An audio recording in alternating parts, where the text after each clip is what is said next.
หนึ่งคืออรหังต์บุคคลที่ควรเชิดชูเพราะท่านเป็นผู้กิเลสไม่มีสัมมาสัมพุทโธผู้ลบความโง่ให้เราเหล่านี้ตรัสรู้ด้วยพระองค์เองแท้เสงฟ้าปัตตภีก็200,000 ดีผู้คนบูชา3 วิชาจารณาสัมปันโน4 สุขโตรวมกันแปลได้เลยนะหมายถึงผู้รู้ประพฤติถึงธรรมล้ำค่าอีกสุขโตต่อมาผู้เสด็จไปด้วยดีฮัลโหล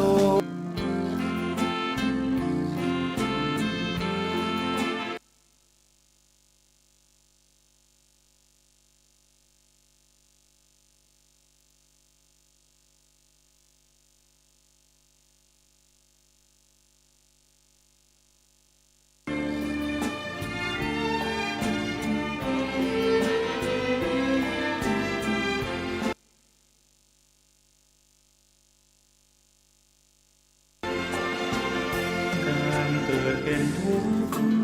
เหตุทำให้เกิดทุกข์ช่องทางดับทุกข์นั้นคืออุเบกขาอริยสัจสี่รวมความได้เห็นปัญญาส่องฉายบัญชาในภาวะจิตใน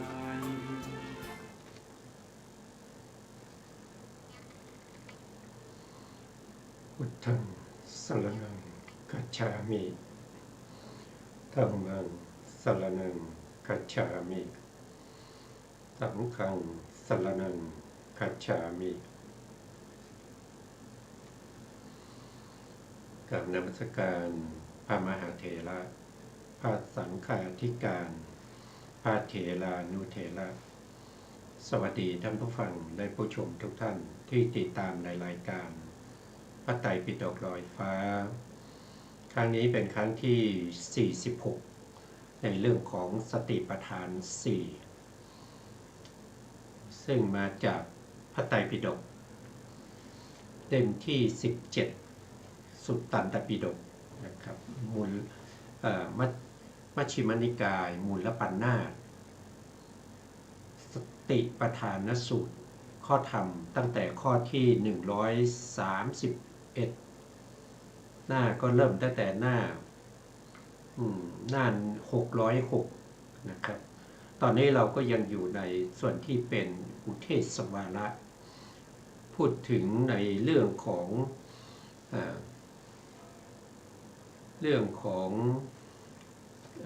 พูดถึงในเรื่องของที่พระพุทธองค์ได้สรรเสริญสติปัฏฐานสูตรไว้ทั้งหมด7 บทด้วยกันครับแล้วก็พูดถึงเรื่องของสติปัฏฐาน4มีอะไรบ้างมีอย่างไรนะครับคำว่าสติปัฏฐานนะก็มีอยู่3อย่างนะครับครั้งที่แล้วได้ศึกษาไปบ้างนิดหน่อยนะครับวันนี้เราก็ไปต่อนะเราก็มาดูตรงที่ในหน้าที่656นะถ้าเป็นพระไตรปิฎกชุด91เล่มนะปกสีน้ำตาลนะแต่ถ้าจะดูในเล่มใหม่นะครับซึ่งปกสีแดงนะครับก็จะอยู่ในหน้าที่468หน้าก็ไม่ตรงกันนะครับอันนี้เนี่ยเราก็มาศึกษาต่อนะครับครั้งที่แล้วเนี่ยแก้คำว่าสติปัฏฐานหรืออธิบายคำว่าสติปัฏฐานบทว่าสติปัฏฐานได้แก่สติปัฏฐาน3 อย่าง3 อย่างคืออะไร1ก็คืออารมณ์แห่งสติอารมณ์แห่งสติ อารมณ์แห่งสตินี้ก็ว่าด้วยปัปพะแล้วก็มีอยู่ทั้งหมด21ปัปพะที่เราศึกษามาช่วงก่อนโน้นนะครับ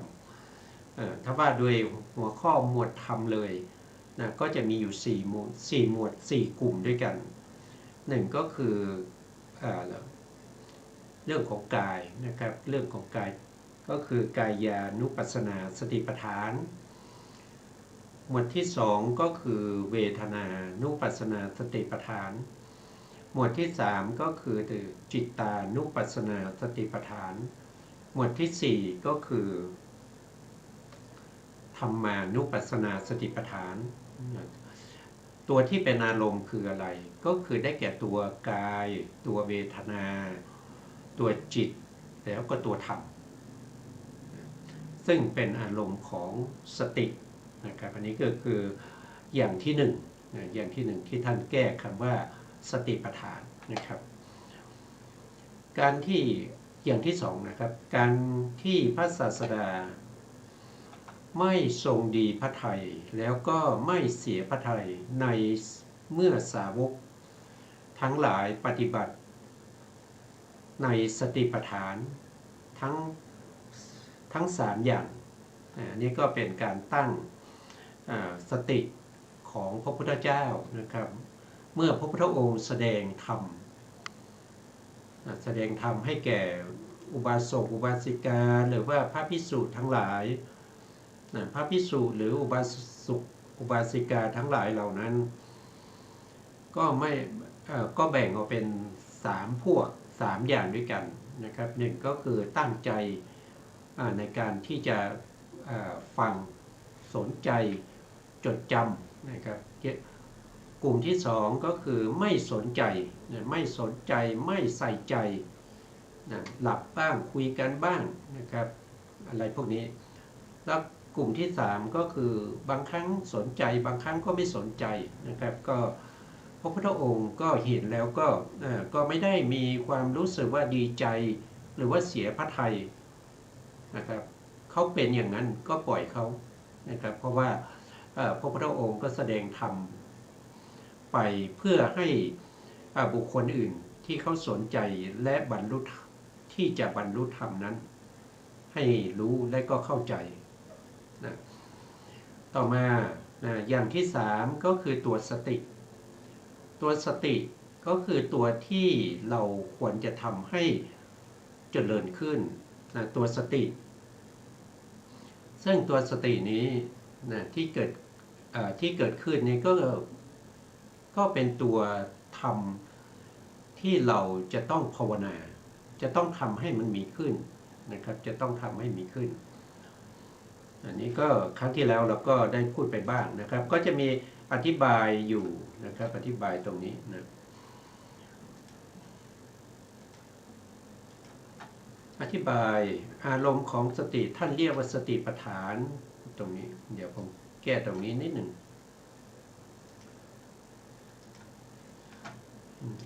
อธิบายอารมณ์ของสติท่านเรียกว่าสติปัฏฐานเช่นในพุทธพจน์ทั้งหลายมีอธิว่าดูก่อนภิกษุทั้งหลายเราตถาคตจะแสดงการเกิดและการดับของสติปัฏฐาน4อย่างแก่เธอทั้งหลายจงฟังเทศนานั้นภิกษุทั้งหลายก็ความเกิดขึ้นแห่งกายคืออะไรการเกิดขึ้นแห่งอาหารคือการเกิดขึ้นแห่งกายนี้ท่านก็ยกข้อความมาแค่นี้นะครับถ้าเราดูจากตรงนี้แล้วเนี่ยผู้ที่มีปัญญาก็จะรู้ได้นะครับผู้ที่มีปัญญาคือเขาได้สะสมบุญบารมีมาเคยฟังสติปัฏฐานมาตั้งแต่ในอดีตในพระพุทธเจ้าองค์ก่อนๆแต่ส่วนผู้ที่ไม่รู้ไม่เข้าใจก็ต้องไปดูว่าข้อความพวกนี้ที่พระพุทธองค์ได้แสดงไว้ตรงนี้นะครับว่าเธอทั้งหลายจงฟังเทศนานั้นภิกษุทั้งหลายก็ความเกิดขึ้นแห่งกายคืออะไรท่านก็สรุปว่าการเกิดขึ้นแห่งกายก็คือได้แก่การเกิดขึ้นแห่งอาหาร คือการเกิดขึ้นแห่งกายนะการเกิดขึ้นแห่งอาหารคือการเกิดขึ้นแห่งกายนะแสดงไว้แค่นี้ เราก็ไปตามดูโดยพิสดารในข้อความนี้ก็มาจากพระไตรปิฎกในสังยุตตรนิกายมหาวรรคนะครับในเล่มที่30เล่มที่30ก็จะอยู่ในหน้าที่485นะครับเราก็ตามไปดูเนี่ยเราก็ตามมาดูตรงนี้นะครับอันนี้ก็คือที่พูดถึงนะครับที่พูดถึงตรงนี้ก็จะมีรายละเอียดนะครับที่พระพุทธองค์ทรงแสดงไว้นะแสดงไว้ในเรื่องของความเกิดขึ้นและความดับไปของสติปัฏฐาน4นะครับในพระสูตรที่2นะครับสมุทัยสูตรว่าด้วยการเกิดขึ้นว่าด้วยการเกิดดับของสติปัฏฐาน4ในข้อธรรมข้อที่819สาวัตถีนิทานดูก่อนภิกษุทั้งหลายเราจะแสดงความเกิดและความดับแห่งสติปัฏฐาน4เธอทั้งหลายจงฟังก็ความเกิดแห่งกายเป็นอย่างไรนะครับความเกิดแห่งกายย่อมมีเพราะความเกิดแห่งอาหารความดับแห่งกายย่อมมีเพราะความดับแห่งอาหารก็จะมีแค่นี้นะความเกิดแห่งกายเพราะความเกิดแห่งอาหารความดับแห่งอาหารเพราะความดับแห่งกายเพราะความดับแห่งอาหาร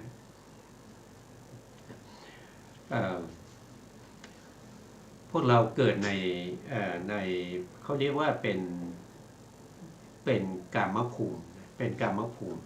ในกามภูมิเนี่ยอย่างเช่นเกิดเป็นมนุษย์เนี่ยร่างกายของเราจะเจริญเติบโตแล้วก็ดำรงอยู่ได้ก็เพราะอาหารนะเพราะอาหารถ้าไม่มีอาหารเนี่ยเราก็คงไม่ได้คลอดมาจากครรภ์ของมารดานะครับเพราะว่าแม้เราเกิดอยู่ในครรภ์ของมารดาเนี่ยตั้งแต่ปฏิสนธินะมีจิตที่มาปฏิสนธิในครรภ์เนี่ยเป็นครั้งแรกเนี่ยเราต้องนอนอยู่ในครรภ์ถึง9เดือนนะครับบางคนก็8เดือน9เดือน10เดือนก็แล้วแต่นะก็อยู่ในครรภ์ระยะนั้นถ้าไม่มีอาหารเราก็คงจะแท้งไปแล้วนะครับเมื่อคลอดออกมาเราก็ต้องดื่มนมต้องมีการกินอาหารอีกนะเพราะฉะนั้นกายของเราที่ดำรงอยู่ได้เนี่ยก็เพราะอาหารนั้นเขาเรียกว่าเป็นกัปพลีกะลาหารหรือบางทีก็เรียกว่ากัปพลีกะลาหารคืออาหารที่กินเข้าไปเป็นคำๆนะอย่างเช่นเกิดมาใหม่ๆเนี่ยเราก็ต้องมีการดื่มนมนะครับต้องมีการดูดนมมารดาอย่างเงี้ยต้องกินนมอย่างนมนั้นก็เป็นอาหารนะครับจนเราได้เติบโตขึ้นมาก็ต้องกินอาหารที่เป็นคำๆนะอันนี้ก็คือกายนั้นอยู่ได้เพราะอาหารแต่กายนี้ที่เกิดขึ้นมาครั้งแรกที่มีปฏิสนธิในครรภ์มารดาเนี่ยในขณะนั้นนะอันนั้นเกิดจากกรรมนะเกิดจากกรรมในอดีตนะในอดีตที่เราเคยทำกรรมไว้นะกรรมนั้นให้ผลมาเราได้มาเกิดเป็นมนุษย์ในขณะที่ปฏิสนธิจิตเกิดขึ้นครั้งแรกในครรภ์ของมารดาก็จะมีรูปเกิดขึ้นด้วยรูปนั้นเราเรียกว่าเป็นกามชรูปกามชรูปที่เกิดตรงนั้นนะครับก็จะมีอยู่ทั้งหมดถ้าว่าโดยกลาบนี้ก็มีอยู่3กลาบในแต่ละกลาบนั้นนะครับก็จะมีรูปที่เรียกว่าเป็นรูปปรมัตถ์นะครับอยู่กลาบละ10นะครับกลาบละ10รวมก็จะเป็น30รูปกลาบที่1ที่เกิดขึ้นก็เรียกว่าภาวะทัสสกกลาบในขณะที่เราเกิดขึ้นครั้งแรกเนี่ยค ความเป็นหญิงเป็นชายของภาวะของความเป็นหญิงเป็นชายเนี่ยก็มีมาแล้วนะมีมาตรงที่ปฏิสนธิเรียกว่าภาวะทัสสะกากละนะอันที่สองนะอันที่สองก็เป็นกลุ่มเหมือนกันนะครับกลุ่มอันนี้เราเรียกว่าเป็นกายทัสสะกากละก็คือมีกายประสาทเป็นที่10นะนี่ก็มาอีก10รูปนะอยู่ในกลุ่มของกายทัสสะกากละแล้วอีกอันหนึ่งนะครับอีกชุดหนึ่งก็เรียกว่าวัตถุทัสสะกากละก็เกิดพร้อมกันกับปฏิสนธิจิตเหมือนกันอันนี้ก็จะมีหัตถยวัตถุนะหัตถยวัตถุซึ่งเป็นที่อาศัยเกิดของจิตเจตสิกก็จะเกิดขึ้นมาพร้อมกันตรงนั้นก็มาด้วยกัน10รูปเหมือนกันบางคนสงสัยว่า10รูปคืออะไรนะก็ได้แก่เขาเรียกว่า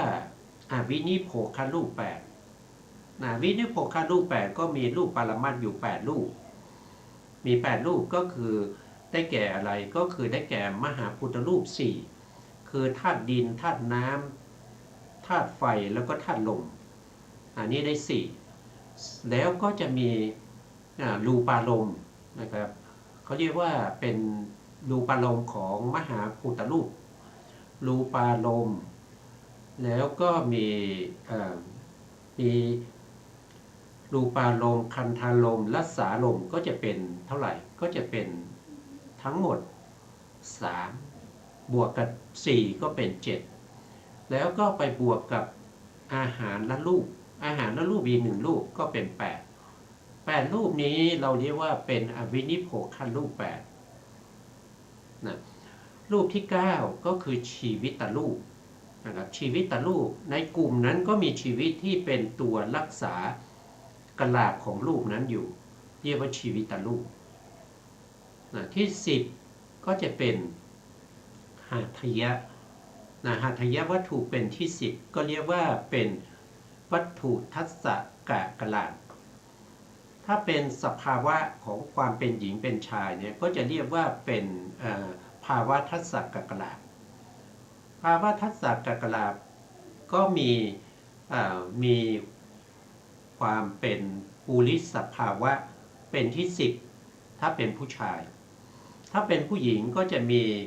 อิทธิภาวะเป็นรูปที่10ส่วนรูป9ก็เหมือนกันกับในหัตถย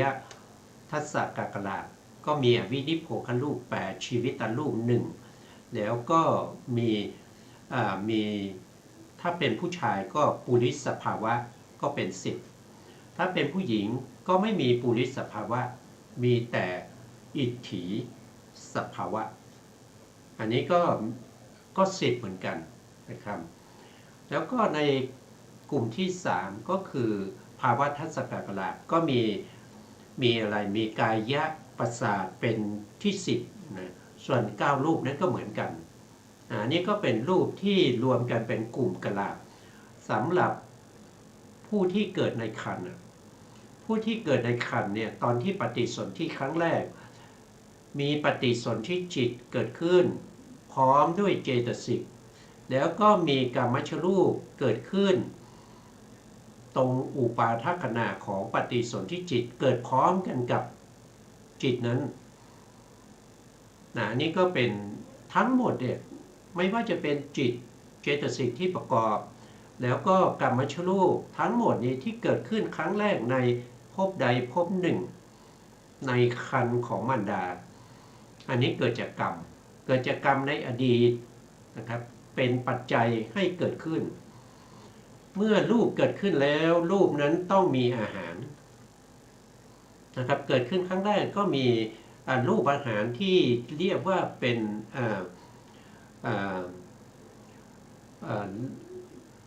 รูปปรมัตถ์นะรูปปรมัตถ์นะครับเขาเรียกว่าเป็นรูป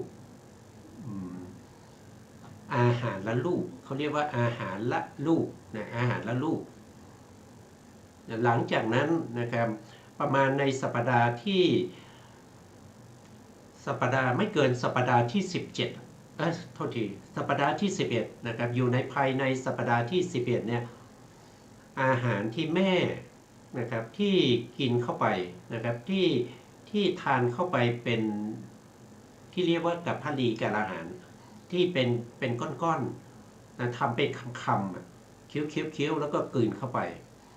อาหารนั้นเรียกว่าเป็นกับพลีกับอาหารหรือกับวลีกับอาหารแล้วแต่ท่านจะเรียกนะครับอาหารนั้นก็จะไปซึมซาบไปเลี้ยงทารกในครรภ์ไม่ครั้งแรกเนี่ยไม่เกินสัปดาห์ที่11ที่ไปหล่อเลี้ยงถ้าเกินกว่านั้นเนี่ยทารกก็จะอยู่ไม่ได้นะทารกก็จะแท้งนะครับ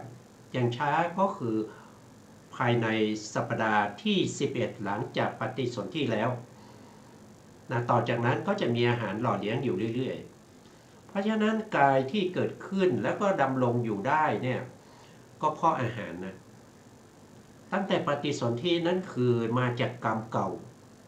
นะมาจากกรรมในอดีตนะครับที่มีอาหารและลูกไปหล่อเลี้ยงในกะลาของตนแล้วหลังจากนั้นสัปดาห์ไม่เกินสัปดาห์ที่11อาจจะเป็นสัปดาห์ที่ก็แล้วแต่ละท่านแต่ละบุคคลนะสัปดาห์ที่7ที่8ที่9อะไรพวกนี้ก็จะมีอาหารภายนอกเข้าไปแต่ไม่เกินสัปดาห์ที่11นะเกินกว่านั้นโดยเกินกว่านั้นก็ทารกก็จะไม่สมบูรณ์แล้วก็อาจจะแท้งได้นะครับก็เป็นลักษณะนั้นเพราะฉะนั้นอาหารเกิดขึ้นเนี่ยลูกที่อาศัยอาหารนี้อาหารภายนอกนี้เราเรียกว่าเป็นลูกนะเป็นลูกก็คือลูกอะไรก็คือตอนแรกเนี่ยก็คือลูกทั้ง30ลูกหรือเรียกเป็นกะลาก็คือ3กะลาที่อยู่ในครรภ์ของมารดามีอาหารหล่อเลี้ยงแล้วก็รักษาไว้นะจนคลอดออกมา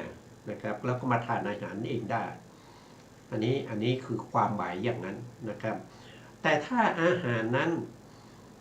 ไม่ไปหล่อเลี้ยงนะครับไม่ไปหล่อเลี้ยงทารกหรือไม่มีอาหารที่จะทานก็อยู่ได้ไม่เกินโดยปกตินะคนที่คลอดออกมาแล้วเนี่ยอย่างพวกเราธรรมดาทั่วไปเนี่ยนะครับไม่เกิน7วันนะครับไม่เกิน7วันนะแต่สำหรับบุคคลที่ตรัสรู้เป็นพระอรหันตสัมมาสัมพุทธเจ้านะครับตอนแรกนี้ตอนที่ยังเป็นพระโพธิสัตว์เนี่ยอย่างเช่นพระโพธิสัตว์ของเราเนี่ยก็มีการทำทุกขกิริยานะครับมีการอดอาหารนะมีการอดอาหารเมื่อมีการอดอาหารเนี่ยไม่ใช่ว่าตัดอาหารเลยนะก็คือท่านจะทานอาหารน้อยลงเรื่อยๆจนในที่สุดเนี่ยจะทานอาหารที่เป็นเม็ดข้าววันละเม็ดเดียวนะครับแล้วก็มีน้ำบ้างนะอันนั้นก็ยังอยู่ได้ถึง6ปีนะตอนที่บำเพ็ญทุกขกิริยาคือบุคคลเหล่านี้คือท่านมีบุญบารมีมาแล้วท่านจะได้ตรัสรู้เป็นพระพุทธเจ้าแน่นอนนะอย่างเราเนี่ยคงจะอยู่ไม่ได้นะครับแล้วหลังจากที่พระโพธิสัตว์รับอาหารจากนางสุชาดานะครับเป็นอาหารของความเป็นพระโพธิสัตว์ครั้งสุดท้ายหลังจากนั้นก็จะเป็นพระพุทธเจ้าแล้วนะครับวันนั้นก็รับเข้ามัทธุปายะมีน้ำน้อยนะครับแล้วก็ทานแล้วก็เสี่ยงทายความเป็นพระพุทธเจ้าว่าจะได้ตรัสรู้ไหมนะแล้วก็ดำเนินไปใต้ต้นโพแล้วก็ประมาณตอนเย็นๆประมาณสักยังไม่มืดนะยังประมาณสักเย็นประมาณสัก5 โมงปัจจุบันนี้นะเราก็มีเวลาเราก็พูดง่ายแต่สมัยก่อนเนี่ยเขาดูพระอาทิตย์เอานะครับประมาณ5 โมงก็มีพญามารมาพร้อมด้วยเสนามารนะครับมารบกวนไม่ให้มาแย่งบัลลังก์วชิระอาจบัลลังก์ที่จะนั่งตรัสรู้แต่พญามารก็พ่ายแพ้ด้วย บารมีนะครับที่พระพุทธองค์สะสมมาตั้งแต่สี่อสงไขยแสนมหากัปมาจนถึงวันที่นั่งบนบัลลังก์นั้นพ่ายแพ้ด้วยบารมีนะครับไม่ใช่พ่ายแพ้เพราะอะไรนางธรณีมาบีบมวยผมเอาน้ำออกน้ำมาท่วมมารอย่างนี้ไม่ใช่นะไม่ใช่ไปดูในพระไตรปิฎกให้ดีๆนะครับท่านบอกว่าพ่ายแพ้ด้วยบุญบารมีที่พระพุทธองค์ที่พระโพธิสัตว์ทรงบำเพ็ญมาถึง4อสงไขยแสนมหากัปแล้วนะด้วยบุญบารมีเหล่านั้นเป็นพยานในการที่ทำให้พญามารนั้นพ่ายแพ้เพราะพญามารนี้ไม่ได้สร้างบารมีมาใช่ไหมครับพระพุทธองค์สร้างบารมีมาเพราะฉะนั้นพระพุทธองค์ก็ให้บารมีเหล่านั้นเป็นพยานเกิดแผ่นดินไหวแผ่นดินไหวขึ้นมานะครับจนทำให้ทั้งแผ่นดินไหวเสียงกึกก้องนะจนทำให้พญามารนี้ตกใจนะครับตกใจพร้อมด้วยเสนามารได้หนีไปได้หนีไปพระพุทธองค์ก็เข้าอานาปานสตินะตอนแรกเนี่ยเข้าทำสมถะก่อนนะกำหนดลมหายใจนะครับผ่านไป4 ชั่วโมงนะก็ได้สมาบัติ8พร้อมกับได้เขาเรียกว่าเป็นปุเพนิวสานุสติญาณนะครับได้อภิญญามานะยังเป็นโลกิยะอยู่นะครับก็สามารถระลึกชาติผลหลังได้มากมายต่อจากนั้นพระพุทธองค์ก็ใช้บุเพนิวสานุสติญาณในการกำหนดระลึกรู้ถึงสภาวะธรรมทั้งหลาย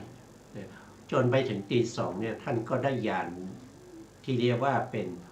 จุตูปปาตญาณนะจุตูปปาตญาณมาก็คือรู้การอุบัติรู้การจุติแล้วการอุบัตินะครับในมัชฌิมยามเนี่ยพระพุทธองค์พิจารณาปฏิจจสมุปบาทด้วยการระลึกชาติที่ได้มาใช่ไหมครับระลึกได้ว่าจากตรงนั้นเนี่ยเราเคยเกิดเป็นคนนั้นจากภพนั้นก็ไปเกิดเป็นคนนี้อย่างนี้มันก็ระลึกไปเรื่อยๆก็จะเห็นอย่างนี้มันไม่มีที่สิ้นสุดนะครับจนได้จุตูปปาตญาณก็รู้ว่าตายจากตรงนี้ไปเกิดที่นั่นนะตายจากตรงนั้นไปเกิดที่นู้นนะครับแล้วก็มีความเป็นอยู่ยังไงนะพอมายามสุดท้ายเนี่ยพระพุทธองค์ก็พิจารณาปฏิจจสมุปบาททั้งอนุโลมและปฏิโลมนะครับจนใกล้สว่างก็ได้อาสวะขยญาณนะครับก็ได้ตรัสรู้เป็นพระอรหันต์เป็นพระอรหันตสัมมาสัมพุทธเจ้าได้อย่างบริสุทธิ์บริบูรณ์สิ้นเชิงเป็นพระพุทธเจ้าแล้วนะและหลังจากนั้นพระพุทธองค์ก็ไม่ได้ลุกจากบัลลังก์นั้นนะครับอาสนะนั้นก็ยังนั่งเสวยวิมุตติสุขนะครับก็คือเข้าพระสมาบัติอยู่ตรงนั้นอยู่ถึง7 วันนะครับไม่มีการลุกจากที่นั่นไม่มีการดื่มน้ำไม่มีการสวยภักกายอาหารนั่งอยู่อย่างนั้นโดยจิตนี้มีอรหันตผลเป็นอารมณ์พอครบวันที่7นะครับวันที่7ตอนเย็นตอนเย็นของวันที่7นะครับท่านก็ออกจากพระสมาบัติออกจากพระสมาบัติพอออกจากพระสมาบัติท่านก็มาพิจารณาปฏิจจสมุปบาทด้วยความเป็นอนุโลมที่ท่านได้มาตั้งแต่ตอนตรัสรู้เมื่อในคืนวันเพ็ญเดือน6วิสาขะนะครับผ่านมา7 วันแล้วนะท่านก็พิจารณาปฏิจจสมุปบาทด้วยความเป็นอนุโลมนะครับพอไปถึง10 โมง10 โมงหรือเท่าไหร่4 ทุ่ม4 ทุ่ม ท่านก็เปล่งอุทานท่านก็เปล่งอุทานว่านะอเนกชาติสังสารังนะก็คือหมายถึงว่า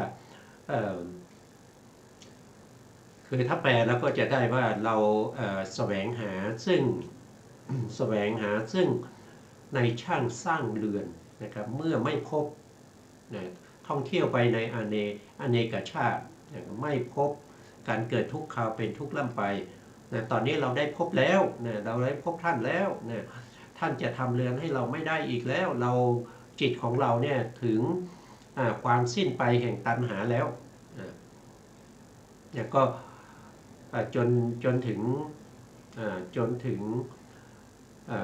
4 ทุ่มใช่ไหมเมื่อเป็นอุทานแล้วด้วยความดีใจนะครับที่สามารถตรัสรู้ได้จริงมาจนแล้วก็พิจารณาปฏิจจสมุปบาทด้วยความเป็นปฏิโลมตั้งแต่หลัง4 ทุ่มไปจนถึงตี 2นะครับแล้วก็หลังจากตี 2ก็พิจารณาถึงปฏิจจสมุปบาททั้งอนุโลมและปฏิโลมแล้วก็พอเช้าวันนั้นพระพุทธองค์ก็รู้อัธยาศัยของเทวดาทั้งหลายที่มาเฝ้าดูพระพุทธองค์ก็เข้าใจว่าพระพุทธองค์เนี่ยตรัสรู้หรือยังแต่พระพุทธองค์ยังมีงานอะไรที่จะต้องยังมีงานที่ต้องทำเพื่อการตรัสรู้หรือทำไมพระพุทธองค์จึงไม่ลุกขึ้นนะไม่เสด็จไปที่อื่นนะครับแสดงว่าพระพุทธองค์ยังตรัสรู้ไม่บริสุทธิ์ยังมีธรรมอื่นที่ต้องทำอีกหรือพระพุทธองค์รู้อย่างนั้นพระพุทธองค์ก็แสดงอิทธิฤทธิ์เขาเรียกว่าเป็นยมกะปาฏิหาริย์นะให้เทวดาก็หายสงสัย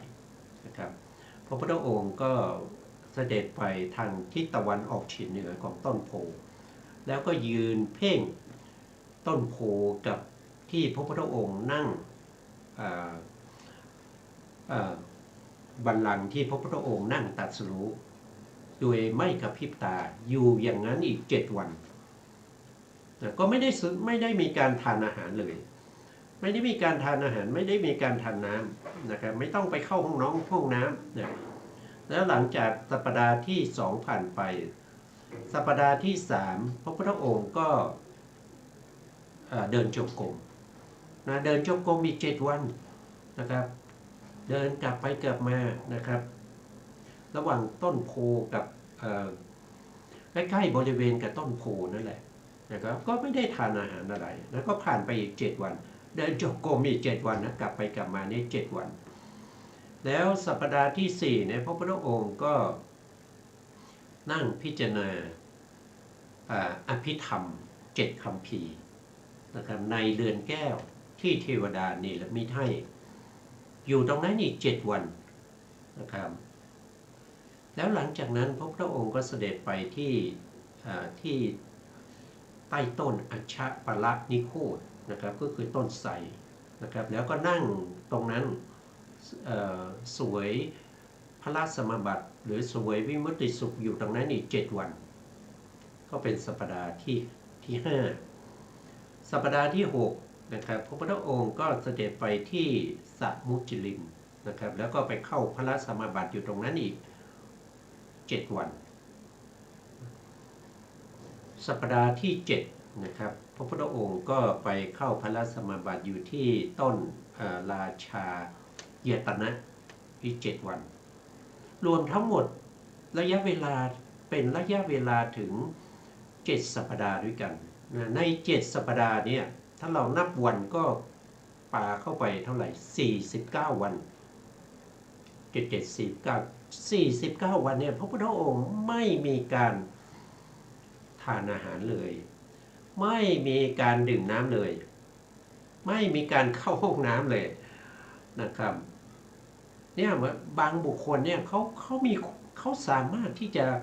อดอาหารได้อย่างนั้นนะครับอันนี้คือผู้ที่สามารถที่จะอดอาหารได้อย่างไม่มีใครทำได้อะคือพระพุทธเจ้าทุกพระองค์หลังจากตรัสรู้แล้วเนี่ย ก็จะสวยวิมุตติสุขแล้วก็พิจารณาปฏิจจสพิจารณาอภิธรรมอะไรพวกนี้รวมแล้ว49 วันอยู่บริเวณใกล้ๆกับต้นโพนั้นนะครับจะได้ทานอาหารอีกครั้งหนึ่งก็ตอนที่ในหลังจากที่ผ่านพ้นวันที่50ที่มีตัปปุสะกับพัทลิกะนะครับที่เป็นพ่อค้ามาถวายสตุก้อนสตุผงนะครับให้พระพุทธองค์ได้สวยก็คือประมาณ50 วันวันที่50พอดีนะอันนี้ก็เป็นของผู้มีบุญนะครับเป็นของผู้ที่เป็นเลิศไม่มีใครที่จะมีความเป็นเลิศเหมือนกับพระอรหันตสัมมาสัมพุทธเจ้าอีกแล้วไม่ว่าจะเอาอะไรมาเทียบนะแต่ถ้าเอา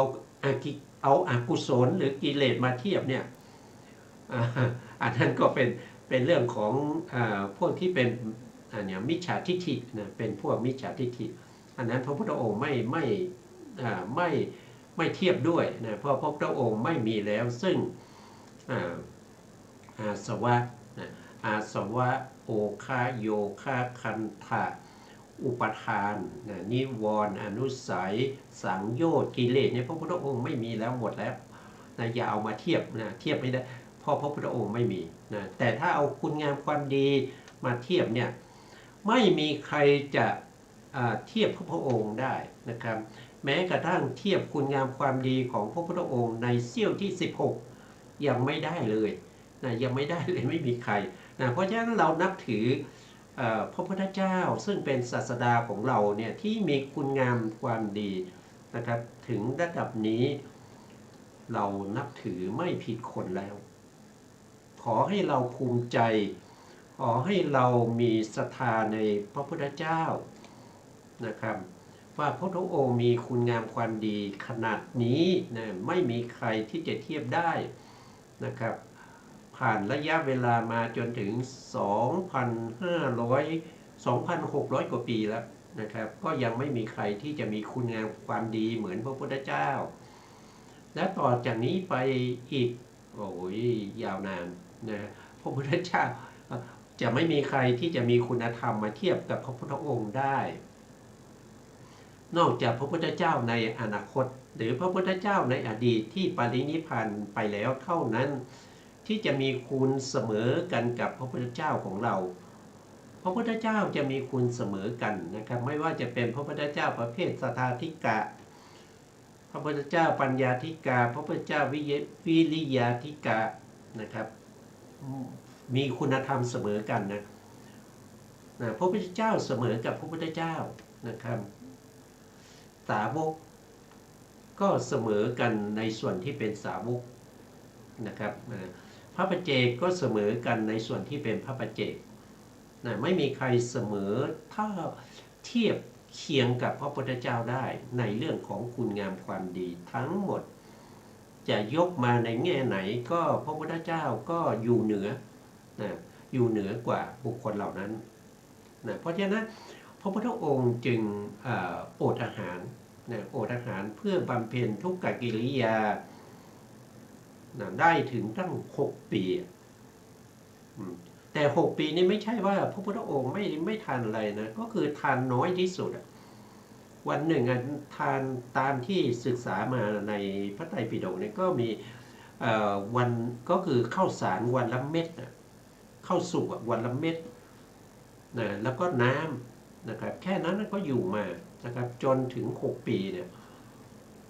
แต่วันที่หลังจากตรัสรู้เป็นพระพุทธเจ้าแล้ว49 วันเนี่ยพระพุทธองค์ไม่เคยสวยอาหารใดๆเลยอันนี้เป็นหาคนเปรียบเทียบไม่ได้นะจะมาเทียบพระองค์ไม่ได้นะในนี้ก็บอกอยู่แล้วว่ากายย่อมมีได้ก็เพราะว่าความเกิดขึ้นแห่งอาหารนะกายจะดับไปได้ก็ด้วยความดับของอาหารทีนี้ถ้าเรามาพูดถึงตรงนี้ความเกิดนี้เราก็ทานอาหารอยู่ทุกวันเราก็ไม่สงสัยละแต่ความดับของอาหารในที่นี้เนี่ย ไม่ได้หมายความว่าก็คือหมายความที่ยิ่งกว่าที่เราเข้าใจไปอีกนิดหนึ่งนะครับ นั่นก็คือหมายถึงว่าอาหารตรงนี้เนี่ยผู้ที่จะตัดได้จริงๆกายจะดับได้จริงๆนั่นก็คือปรินิพพานของพระอรหันต์ทั้งหลายนะถ้าใครที่ยังมีกายอยู่ไม่ว่าจะเป็นพระอรหันต์เนี่ยท่านก็ทานอาหารอยู่นะครับก็ยังทานอาหารอยู่ แต่ถ้าจะดูจริงๆนั่นก็คือหลังจากที่ท่านปรินิพพานไปแล้วท่านไม่ต้องไปเกิดเพื่อจะทานอาหารอีกท่านไม่มีกรรมที่จะนำเกิดแล้วไม่มีโลภะที่ยินดีติดใจในภพชาติในความเกิดเป็นสัตว์ทั้งหลายไม่ว่าจะเป็นเกิดในกามภูมิหรือว่าเกิดในรูปภูมิรูปภูมินี้สิ้นไปแล้วสำหรับพระอรหันต์เพราะฉะนั้นก็หมดแล้วอาหารนี่ก็พูดถึงเรื่องของอาหารนะครับแต่จริงๆในบางพระสูตรเนี่ยพระพุทธองค์แสดงถึงว่ารูปเนี่ยรูปก็คือร่างกายนั่นแหละนะกายคือรูปเห็นไหมกายคือรูปกายคือรูปก็คือเนี่ยแขนขาเนี่ยมีอวัยวะเนี่ยมีอวัยวะมีตา มีหู มีจมูก มีลิ้น มีกายนะครับมีผมมีผิวมีเนื้อมีเอ็นมีขนมีฟันนะครับมีอะไรพวกนี้ที่ประกอบกันเนี่ยอันนี้เป็นกายทั้งหมดนะกายทั้งหมดนี้ก็อาศัยอาหารถ้าอาหารขาดนะครับอวัยวะเหล่านี้ก็อยู่ไม่ได้นะครับก็อยู่ไม่ได้เหมือนกันนะครับแต่อยู่ไม่ได้เมื่อกายนี้แตกสลายไปนะถ้าเรายังไม่เป็นพระอรหันต์เราก็ต้องไปหาที่เกิดอีกเราก็ต้องไปหาที่เกิดแล้วเราเกิดมาเนี่ยมันพ้นอาหารไหม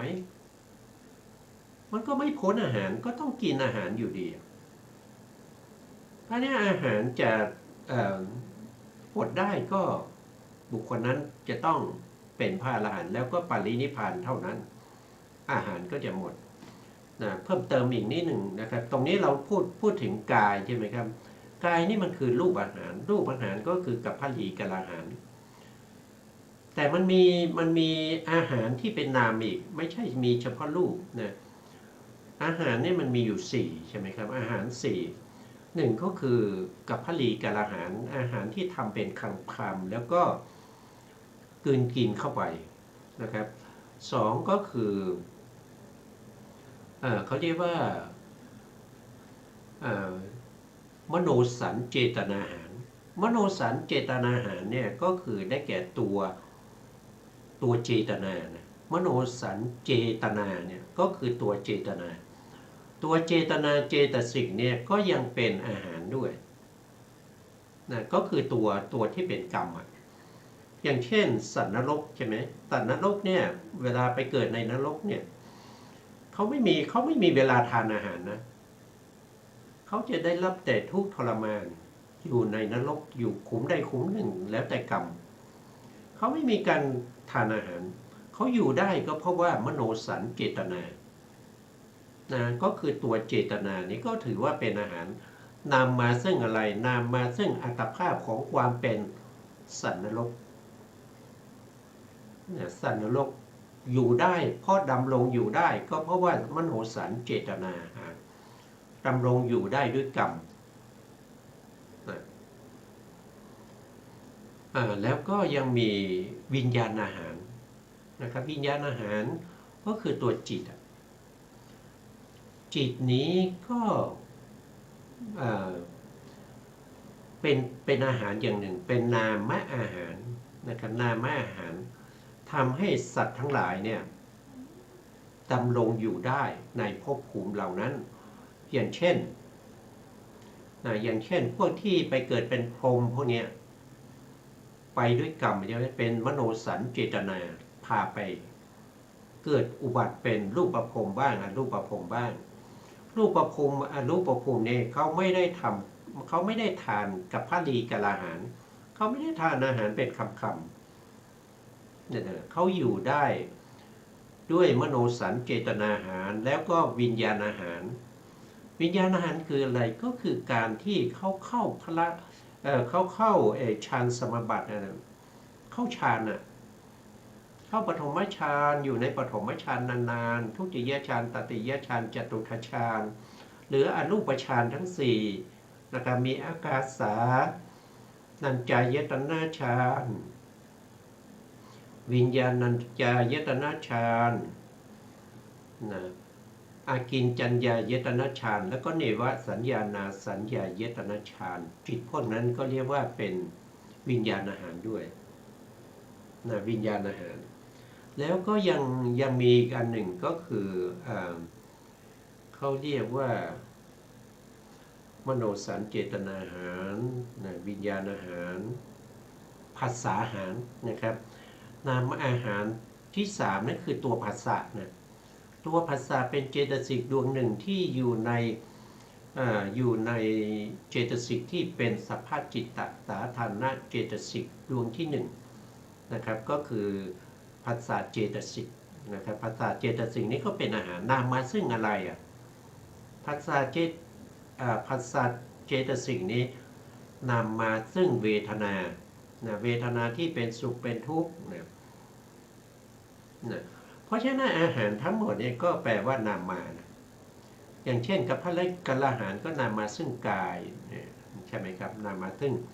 ความเป็นรูปร่างเป็นกายอวัยวะทั้งหลายอายตนะอะไรพวกนี้แล้ววิญญาณอาหารนำอะไรมาวิญญาณอาหาร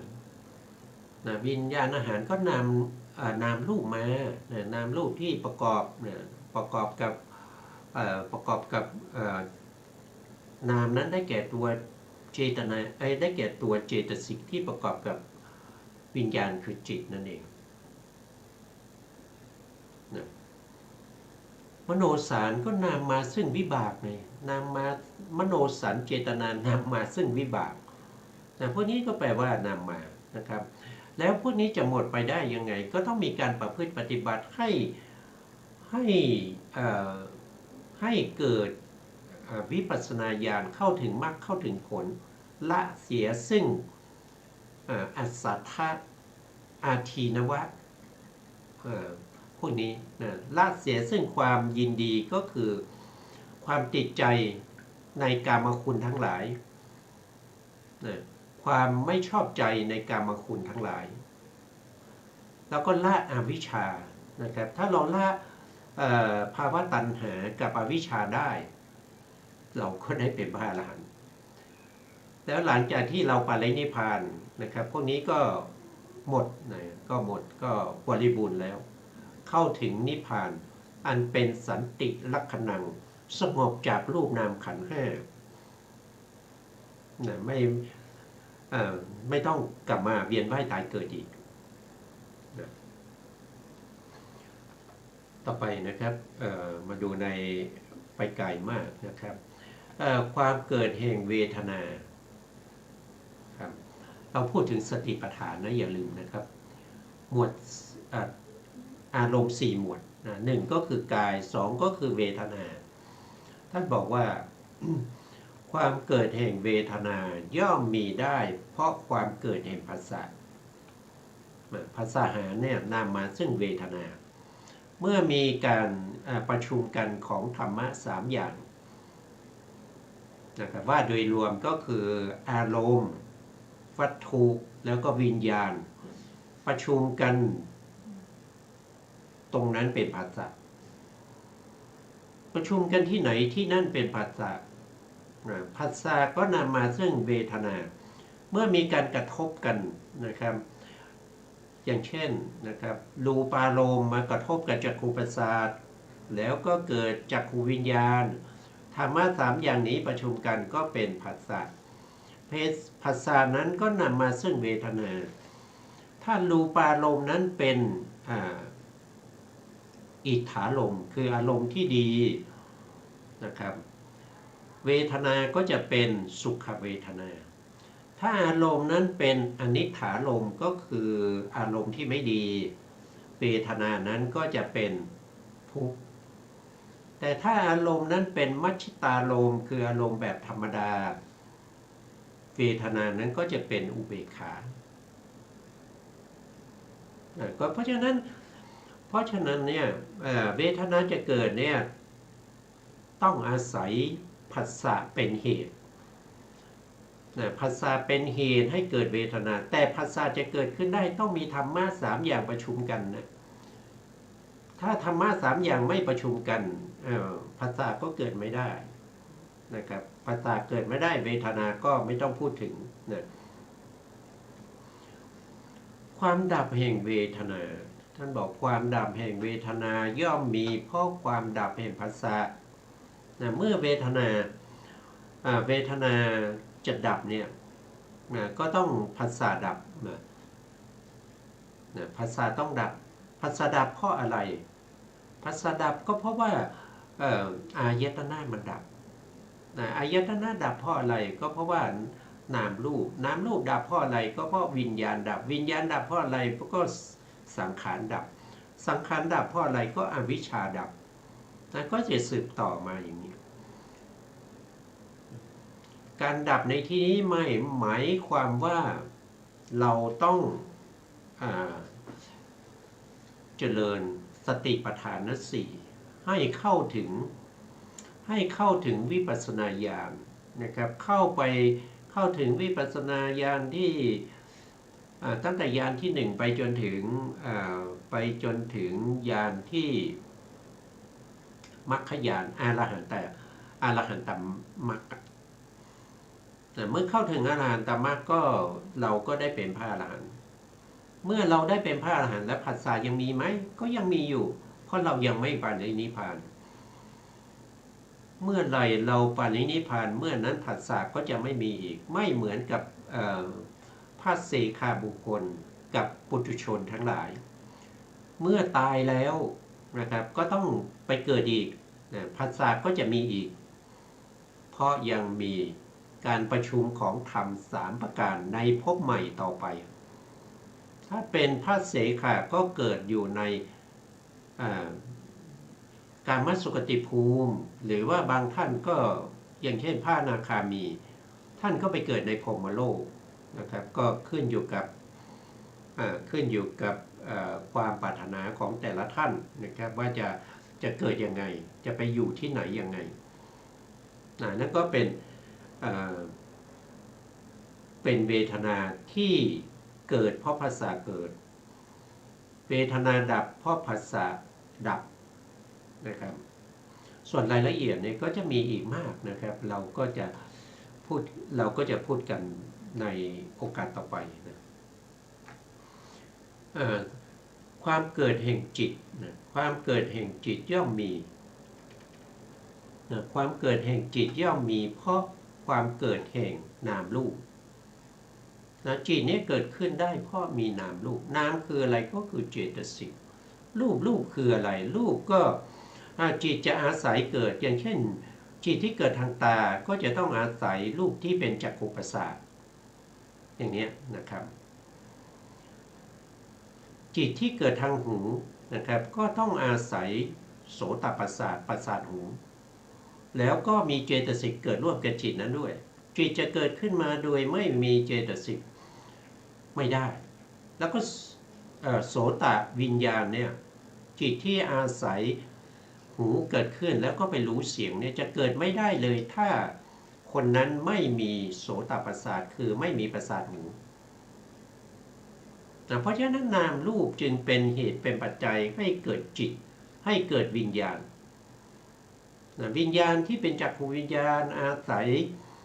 จักขุประสาทเกิดโสตวิญญาณอาศัยโสตประสาทเกิดฆานวิญญาณอาศัยฆานประสาทเกิดชิวหาวิญญาณอาศัยชิวหาประสาทเกิดกายวิญญาณอาศัยกายประสาทเกิดแล้วก็มโนทวารก็อาศัยอะไรอาศัยหัตถยวัตถุเกิดอย่างนี้มันก็เป็นเหตุเป็นผลเนี่ยอาศัยซึ่งกันและกันเกิดขึ้น เพราะฉะนั้นจิตจะเกิดขึ้นได้ก็ต้องอาศัยนามและรูป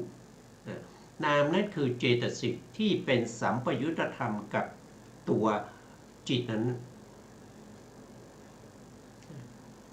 และความดับแห่งจิตเพราะความดับแห่งนามรูปนะเมื่อจิตจะดับเนี่ยก็คือนามรูปต้องดับนะครับจิตถึงดับได้ส่วนรายละเอียดอื่นเราก็คงจะต้องเอาไว้พูดกันในครั้งต่อไปนะครับว่าวันนี้เวลาหมดก็หมดเวลานะครับเราก็คืนเวลาให้ทางสถานีนะครับสุดท้ายนี้ขอกราบขอบพระคุณพระครูสมุทรวิสุวัฒน์วรกิจโจผู้อำนวยการสถานีวิทยุเพื่อการศึกษาพระพุทธศาสนาและวัฒนธรรม FM 104.5 เมกะเฮิรตซ์วัดฝายหินจังหวัดเชียงใหม่และขอกราบขอบพระคุณพระครูปริยัติยานุสาสขอบคุณท่านผู้ฟังและผู้ชมทุกท่านที่ติดตามในรายการพระไตรปิฎกลอยฟ้าพบกันใหม่ในโอกาสต่อไปครับวันนี้ลาไปก่อนครับ